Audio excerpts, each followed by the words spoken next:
सर्वभारतीय बृहत बंदर मानक मध्य कार्गो परिवहन क्षेत्र में रेकर्ड सृष्टि करिछि पारादीप बंदर। चलित आर्थिक वर्ष में गतकाली सुधा सबुठारु द्रुततम 100 मिलियन मेट्रिक टन कार्गो परिवहन करी सर्वभारतीय बृहत बंदर मानक मध्य इतिहास सृष्टि करिछि, जहाँ गत आर्थिक वर्ष तुलन में 12 दिन पूर्व यह रेकर्ड हासिल करिछि पारादीप बंदर।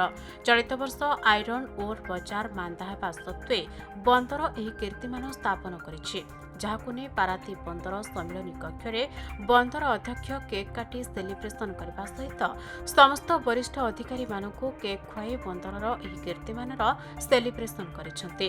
ପାରାଦୀପ ବନ୍ଦରର ଏହି ସଫଳତା ପାଇଁ ଗଣମାଧ୍ୟମ ସହିତ ଆଲୋଚନା କରିବା ସମୟରେ ଜାହାଜ ଚଳାଚଳ ମନ୍ତ୍ରୀ ସର୍ବାନନ୍ଦ ସୋନୱାଲଙ୍କ ପ୍ରତି କୃତଜ୍ଞତା ଜଣାଇବା ସହିତ ବନ୍ଦରର ସମସ୍ତ ଅଧିକାରୀ, କର୍ମଚାରୀ, ଉପଭୋକ୍ତା ଶିଳ୍ପ, ଷ୍ଟିଭେଡୋର୍ସ, ଷ୍ଟିମର ଏଜେଣ୍ଟମାନଙ୍କୁ ଅଭିନନ୍ଦନ ଜଣାଇଛନ୍ତି। ବନ୍ଦରର ସେବା କରିବାରେ ଏପରି ଆଶ୍ଚର୍ଯ୍ୟଜନକ ସଫଳତା ପାଇଁ ବାଣିଜ୍ୟ ସଂଘ ପିପିପି ଅପରେଟରମାନଙ୍କୁ ଧନ୍ୟବାଦ ଜଣାଇବା ସହିତ ସମସ୍ତ ଶ୍ରେୟ ଦେଇଛନ୍ତି ପାରାଦୀପ ବନ୍ଦର ଅଧ୍ୟକ୍ଷ ପିଏଲ୍ ହରନାଥ।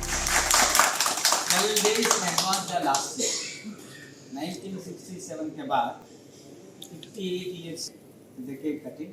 पारादीपରୁ संजय सेनापतिଙ୍କ रिपोर्ट, खबर ओडिशा।